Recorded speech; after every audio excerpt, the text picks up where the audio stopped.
एक छोटी सी कहानी सुनाओ। एक बड़ा राजा था, सम्राट। सुनता था, लोगों से सुना, शास्त्रों में पढ़ा कि नरक भी होता है, स्वर्ग भी होता है। बात उसकी समझ में ना आई तो सोचा किसी जानकार से पूछूं। तो कौन बता पाएगा, कौन समझा पाएगा कि नरक क्या है, स्वर्ग क्या है?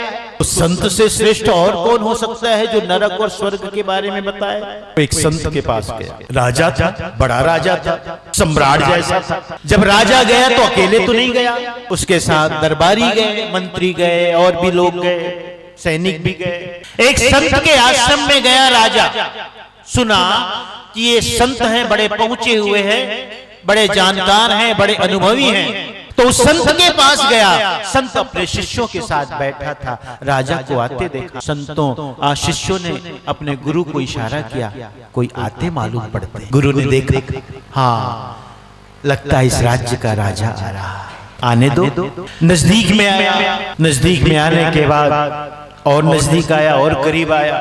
उस समय संत जो है अपने शिष्यों को कुछ उपदेश वाणी कर रहे थे। अब देखो, हम कहीं भी जाते हैं तो एक औपचारिकता होती है, प्रणाम बंदगी की होती है ना। हाँ, कहीं भी हम जाते हैं, मेरे पास आप आते हो तो सब मुझे प्रणाम बंदगी करते हो। और आपके घर में कोई सगा सोदर आ गया, कोई मेहमान आ गया, तो मेहमान क्या करता है? यदि मेहमान रिश्ते में बड़ा है तो सबसे पैर छुआता है, ठीक है ना? और छोटा है तो पैर छूता है। यही है ना शिष्टाचार। राजा आया था तो नियमतः संत का उन्हें चरण छूना था, प्रणाम बंदगी करना था। उसने न प्रणाम किया न बंदगी किया। उसके अंदर तो अकड़ थी, राजा होने की, बड़ा होने की। न कोई औपचारिकता, न प्रणाम बंदगी, न कोई शिष्टाचार। संत के समक्ष आकर के वो खड़ा हो गया। थोड़ी देर बाद उसने कहा, मैं आपके पास कुछ जानने आया हूं, और जानने ये आया हूं कि स्वर्ग क्या है, नरक क्या है। मैंने सुना है आपका बड़ा नाम, मैंने सुना है कि आपके भीतर का दिया जल चुका है, यानी ज्ञान का दिया। आप बड़े अनुभवी हैं, इसलिए मैं आपके पास जानने आया हूं कि नरक क्या है, स्वर्ग क्या है। किसे कहते हैं नरक, किसे कहते हैं स्वर्ग?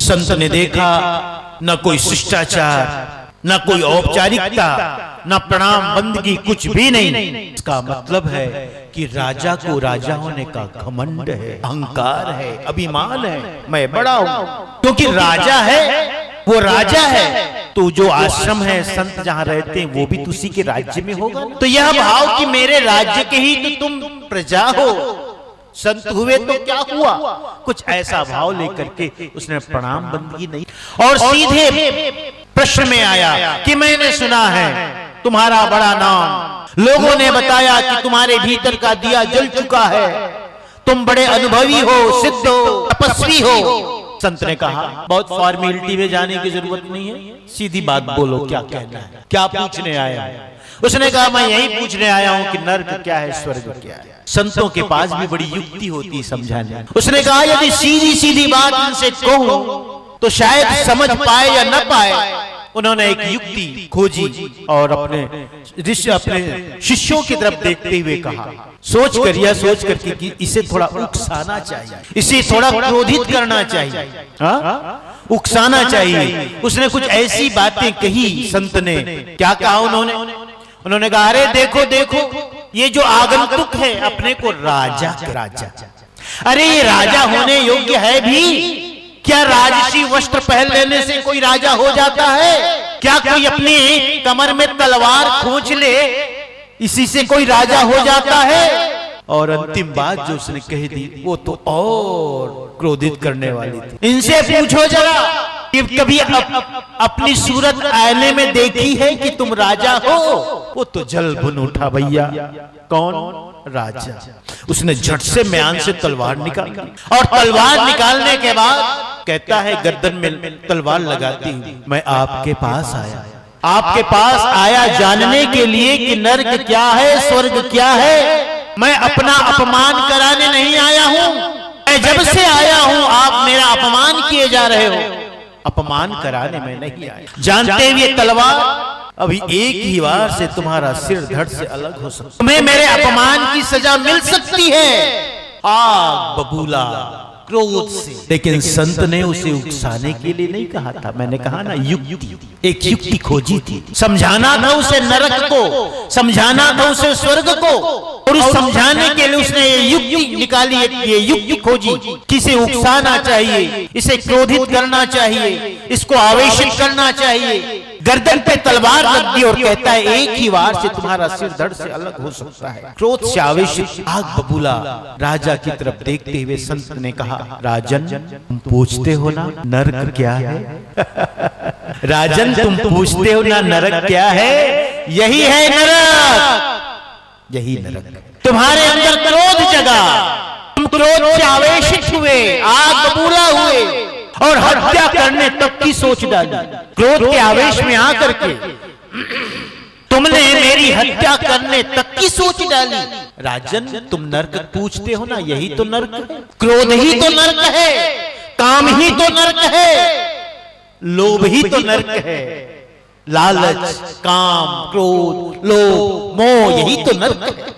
और कहा नरक खोजने जाता। राजा को ज्ञात हुआ कि इन्होंने जो मुझे उकसाया था संत ने, मेरा अपमान करने के लिए नहीं, मेरे सवाल का जवाब देने के लिए। अब जब उसे पता चला कि नरक को समझाने के लिए इसने ये युक्ति मेरे सामने रखी है, जानते हो उसे अपनी गलती पर पछतावा हुआ। अपनी गलती को उसने स्वीकार की, तलवार को म्यान में रखा, घुटनों के बल झुका, प्रणाम किया और हाथ जोड़ करके कहता है, संत प्रवर गलती हो गई, भूल हो गई, क्षमा क्षमा प्रभो क्षमा, भूल हो गई, नादान में जान न सका, समझ न सका, भूल हो गई, क्षमा करें। फिर दूसरी बार संत ने क्या कहा, राजन तुम पूछते थे ना स्वर्ग क्या है? यही स्वर्ग है, यही स्वर्ग है, यही स्वर्ग है।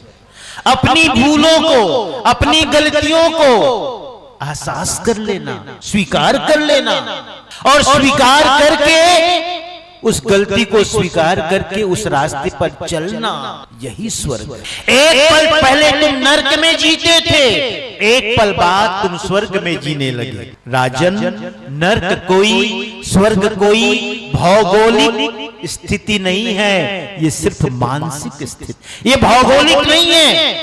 तुम्हें कहीं नहीं मिलेगा नरक खोजने जाओ, रॉकेट लेकर घूमो जाओ, स्वर्ग खोजने जाओ, कहीं नहीं।